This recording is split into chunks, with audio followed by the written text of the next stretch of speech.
हनुमान् श्रीपदो वायुपुत्रो रुद्रो नघोजरः अमृत्यवीरवीरश्च ग्रामवासो जनाश्रयः धनदो निर्गुणः शूरो वीरो निधिपतिर्मुनिः पिङ्गाक्षो वरदो वाग्मी सीता शोकविनाशकः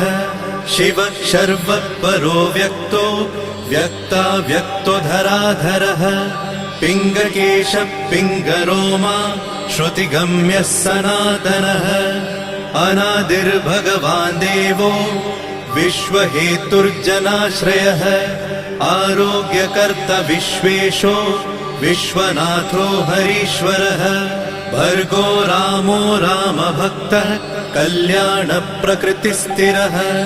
विश्वम्भरो विश्वमूर्तिर्